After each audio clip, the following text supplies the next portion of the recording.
દિલ્હીમાં એક બહુ જ અજીબ સમસ્યા છે અને એનો જે ઉકેલ છે ને એ તો એનાથી પણ વધારે અજીબ છે. ચાલો આજે આખી વાતને સમજીએ. વિચારો કે કોઈની નોકરી જ વાંદરાની નકલ કરવાની હોય. સાંભળવામાં થોડું વિચિત્ર લાગે, બરાબર, પણ દિલ્હીમાં આ એકદમ સાચી અને પાક્કી નોકરી છે. આ બધું ક્યાં થઈ રહ્યું છે?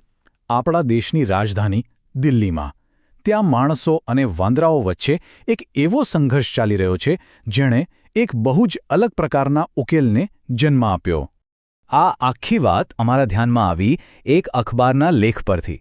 એમાં જ આ અનોખી કહાણી છપાઈ હતી અને બસ ત્યાંથી જ આ આખો કિસ્સો શરૂ થયો. તો મૂળ સમસ્યા છે શું? સમસ્યા છે આ વાનરો, જેમને રિસસ મકાક કહેવાય છે.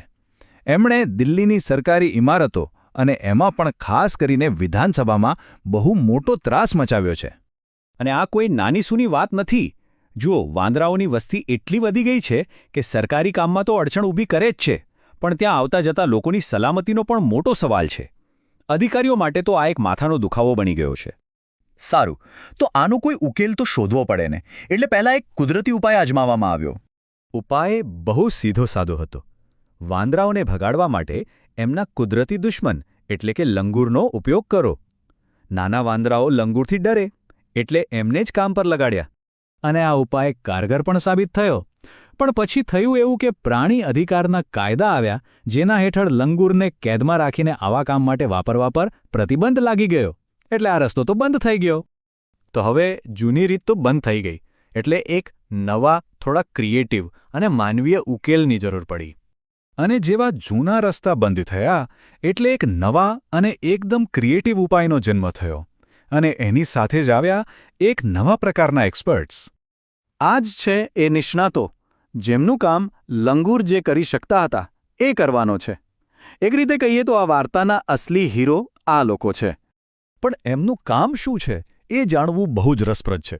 આ લોકો આખા પરિસરમાં ફરે, વાંદરાઓના ટોળાને શોધે અને પછી લંગૂરનો એટલો ખતરનાક અવાજ કાઢે કે વાંદરાઓ બીકના માર્યા ભાગી જાય. કોઈ લાકડી નહીં, કોઈ પથ્થર નહીં, ખાલી અવાજની કમાલ. અને આ કોઈ નવો પ્રયોગ નથી હો. અત્યારે વિધાનસભામાં આવા 5 નિષ્ણાતો કામ કરે છે અને એમાંના કેટલાક તો છેલ્લા 15 વર્ષથી આ જ કામ કરે છે.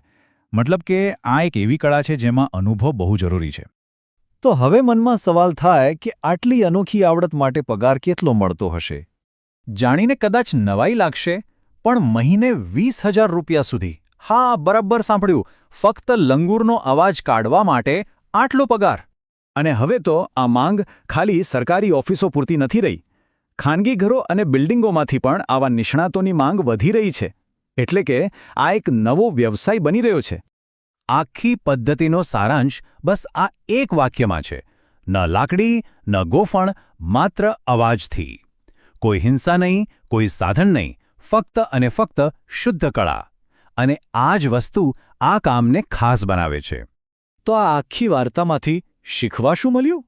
એ જ કે આ ઉકેલ માત્ર કામનો જ નથી, પણ માનવીય પણ છે. પ્રાણીઓને કોઈ પણ જાતનું નુકસાન પહોંચાડ્યા વગર સમસ્યાનું સમાધાન. અને આ કિસ્સો આપણને એક મોટા સવાલ પર લાવીને મૂકી દે છે. આપણા શહેરોમાં બીજી એવી કઈ સમસ્યાઓ છે જેના માટે આવા જ ક્રિએટિવ ઉપાયો શોધી શકાય? આ એ વાતનો પુરાવો છે કે ક્યારેક સૌથી જટિલ સમસ્યાઓના ઉકેલ સૌથી અણધાર્યા હોય છે. ખરું ને?